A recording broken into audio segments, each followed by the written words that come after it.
نحمده ونصلي ونسلم على رسوله الكريم أما بعد فأعوذ بالله من الشيطان الرجيم بسم الله الرحمن الرحيم ربي اشرح لي صدري ويسر لي أمري واحلل عقدة من لساني يفقه قولي ربي زدني علما۔ محترم سامعین اکرام، السلام علیکم ورحمۃ اللہ وبرکاتہ۔ آپ تمام ساتھیوں کو الضحیٰ ٹی وی چینل پر خوش آمدید کہتا ہوں۔ محترم سامعین اکرام، اللہ کے فضل و کرم سے ہم نے 20 لیکچرز مکمل کرنے کے بعد مشق کا سلسلہ شروع کیا، جس کا آج دوسرا مرحلہ ہے۔ محترم سامعین اکرام، ہم نے آذان شروع کی تھی اور آذان کے ساتھ ہم نے مکمل نماز کا ارادہ کیا ہے کہ ہم مکمل نماز کا ترجمہ اور اس سے مشق اور اس کے اندر جتنے افعال ہیں، جتنے اسماء ہیں، جتنے حروف ہیں، ان سب کی تحقیق آپ کے سامنے پیش کریں۔ تو محترم سامعین، ہم نے آذان کے چند کلمات آپ کے سامنے پیش کر دیے تھے۔ آج مزید آذان کے کلمات اور نماز انشاءاللہ آپ کے سامنے پیش کروں گا۔ محترم سامعین اکرام، ہم نے آذان میں اللہ اکبر اشہد ان لا الہ الا اللہ اور اشہد ان محمد رسول اللہ، یہ ہم نے اس سے مشق کر لی تھی، اور اس کے ساتھ حی علی الصلاۃ، حی علی الفلاح، یہاں سے ہم دوبارہ شروع کریں گے۔ حی یہ اسم ہے اور فعل کے معنی میں ہے۔ ہم نے 3 چیزیں آپ کو بتانی ہیں اس میں: اسم، فعل اور حرف۔ اسم کیا ہے، فعل کیا ہے اور حرف کیا ہے۔ حی، اس کی تحقیق یہ ہے کہ حی اسم ہے اور امر کے معنی میں ہے۔ عربی زبان میں بہت سارے اسماء ایسے ہوتے ہیں جو امر کا معنی دیتے ہیں، فعل کا معنی دیتے ہیں، کبھی فعل ماضی کا معنی والے اسماء بھی آتے ہیں، فعل مضارع کے معنی دینے والے اسماء بھی آتے ہیں، امر والے اسماء بھی آتے ہیں۔ اسی طرح یہ بھی ہے تو اسم لیکن امر کے معنی میں۔ حی کا مطلب ہے آؤ۔ علی الصلاۃ، علی، اس کی تحقیق یہ ہے کہ اعلی حرف جر ہے۔ آپ اپنی سکرین میں سامنے دیکھتے بھی جائیں، وہ لکھا ہوا آپ کو مل رہا ہے، اس میں آپ کو زیادہ آسانی ہوگی اور الفاظ کو بھی آپ سنیں اور اس کی تحقیق کریں۔ اعلی یہ حرف ہے اور ہم نے اس کو پڑھا ہے حروف جارہ میں سے۔ اس کا معنی ہے پر، اور اس کا دوسرا معنی ہے طرف۔ الصلاۃ اسم ہے۔ اسم کی علامت اس میں یہ ہے کہ اس کے شروع میں الف لام ہے، اور دوسری علامت یہ ہے کہ اس کے شروع میں حرف جر ہے۔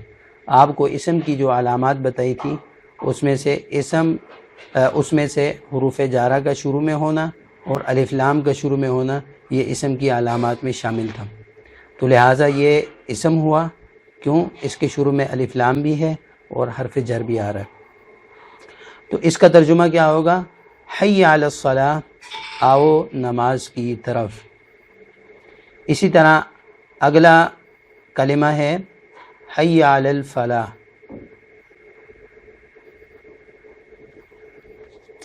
آؤ کامیابی کی طرف۔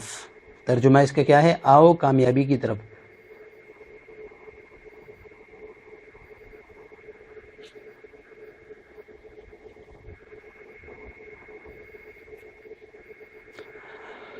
حی وہی لفظ ہے جو پیچھے بیان ہو چکا۔ علا کا معنی بھی آپ نے پڑھ لیا۔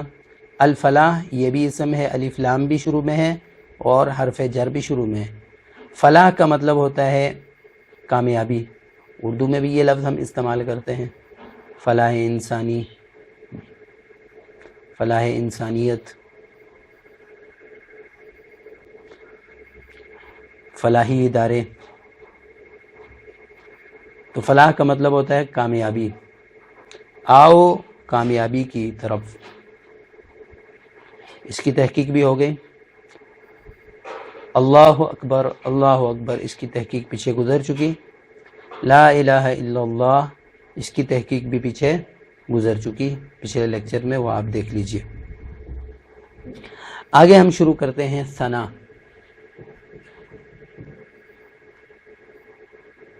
سبحانک اللہم، سبحانہ، آگے ہے کا. سبحانہ یہ اسم ہے اور مصدر ہے. کاف اس کے ساتھ ضمیر ہے، مخاطب کی ضمیر، حاضر کی ضمیر، جو آپ نے لیکچر نمبر 3 یا 4 میں آپ نے پڑھ لی تھی. اس سے گردان کیسے ہوگی؟ سبحانہ، سبحانہما، سبحانہم، سبحانک، سبحانکما، سبحانکم، سبحاننی، سبحاننا. سبحانہ کا معنی ہے پاک، کا تو، پاک ہے تو. کاف ضمیر ہو گئی، سبحانہ پورا اسم ہو گیا.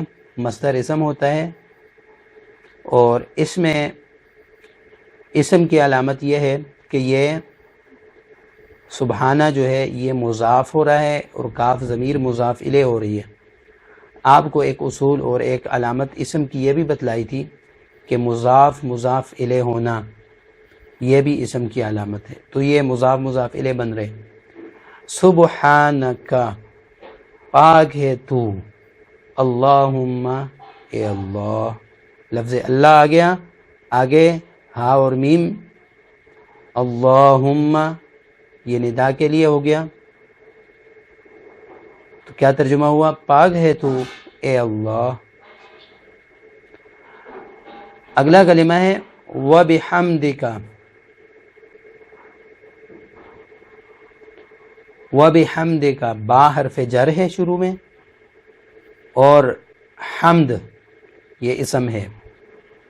اس کی علامت یہ ہے کہ شروع میں حرف جر آ رہی ہے اور کاف یہ ضمیر ساتھ ملی ہوئی ہے، یہ مضاف الیہ بھی بن رہا ہے. اس کے اندر 2 علامتیں ہوئی. پہلی علامت حرف جر شروع میں ہو، دوسری علامت کہ مضاف ہو رہا ہو.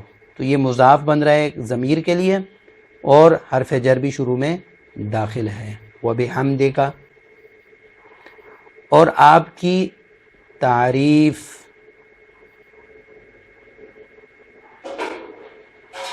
آپ کی تعریف. اے اللہ میں آپ کی تعریف کرتا ہوں، اے اللہ میں آپ کی تعریف کرتا ہوں.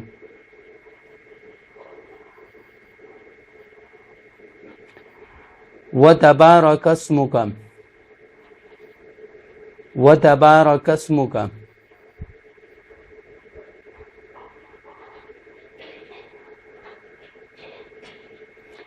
تبارک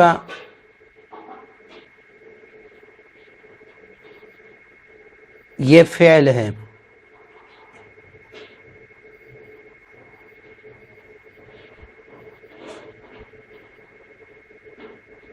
تبارک یہ فعل ہے.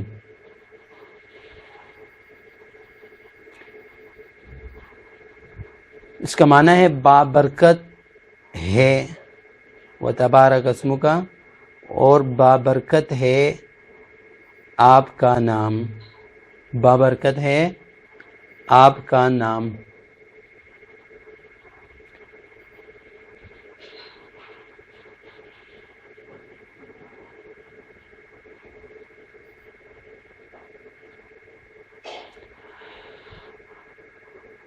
اسمک، آپ کا نام. تبارک کا فعل کون سا فعل ہوا بھائی؟ فعل ماضی. تبارک، تبارک، تبارکو، گردان دیکھیں. تبارک، تبارک، تبارکو. تبارکت، تبارکتما، تبارکتم، تبارکتو، تبارکنا. مؤنث کیا آئے گی؟ تبارکت، تبارکتا، تبارکنا، تبارکتی، تبارکتما، تبارکتن، تبارکتو، تبارکنا. یہ ہوا فعل، اور فعل میں سے فعل ماضی اسم کا، اسم و مضاف، کاف ضمیر مضاف الیہ. کیا ترجمہ؟ آپ کا نام. اسم ہی ہوتا ہے، اسم کا، آپ کا نام. اس سے کیسے گردان کریں گے؟ اس سے گردان ہوگی جیسے ہم نے لیکچر نمبر 3 میں پڑھا تھا، اسمہ، اسمہما، اسمہم، اسمک، اسمکما، اسمکم، اسمی، اسمنا. اسمہا، اسمہما، اسمہن، اسمکی، اسمکما، اسمکن، اسمی، اسمنا. وتبارک اسمک، اور بابرکت ہے، یہ بابرکت ہوا یا بابرکت ہے آپ کا نام. اسم کا، آپ کا نام. وتعالی، واو شروع میں حرف آ گیا. تعالی، واو کا معنی ہوتا ہے اور. تعالی، تعالی کا معنی ہوتا ہے بلند ہونا. اور بلند ہے یا اور بلند ہوا، تو ماضی قریب کے لیے بلند ہے کا ترجمہ کریں گے. اور بلند ہے جد کا، آپ کی بزرگی، اور بہت بڑی ہے آپ کی بزرگی، بہت بلند ہے آپ کی بزرگی. اب اس کی تحقیق کرتے ہیں. تعالی کیا ہے؟ اسم فعل حرف میں سے یہ فعل ہے، فعل ماضی ہے. تعالی، تعالی، تعالو، اسی طرح پوری گردان آپ کر سکتے ہیں. وتعالی جدک، اور بلند ہے. وتعالی، اور بلند ہے. جد کہتے ہیں، آباء و اجداد ہماری اردو زبان میں بھی استعمال ہوتا ہے. بڑوں کو کہتے ہیں جد، بزرگی کو کہتے ہیں جد. جیسے کوئی دادا ہوتا ہے، دادے کو جد کہتے ہیں. کیا مطلب؟ وہ بزرگ ہوتا ہے، اس وجہ سے اس کو جد عربی زبان میں کہتے ہیں. تو جد کا ایک معنی ہوتا ہے بزرگی. وتعالی یعنی بڑا پن. وتعالی جدک، اور بہت بلند ہے آپ کی بزرگی. اے اللہ بہت بلند ہے آپ کی بزرگی. جد مضاف ہے، کاف ضمیر مضاف الیہ ہے. تعالی فعل ہوا، جد مضاف، کاف ضمیر مضاف الیہ. یہ جد اسم ہوا. اسم اس لیے ہوا کہ یہ مضاف مضاف الیہ بن رہے ہیں آگے ضمیر کے ساتھ. ولا الہ غیرک، اگلا لفظ ہے ولا الہ غیرک. اور ترجمہ اس کا یہ ہے، اور نہیں ہے کوئی معبود آپ کے سوا.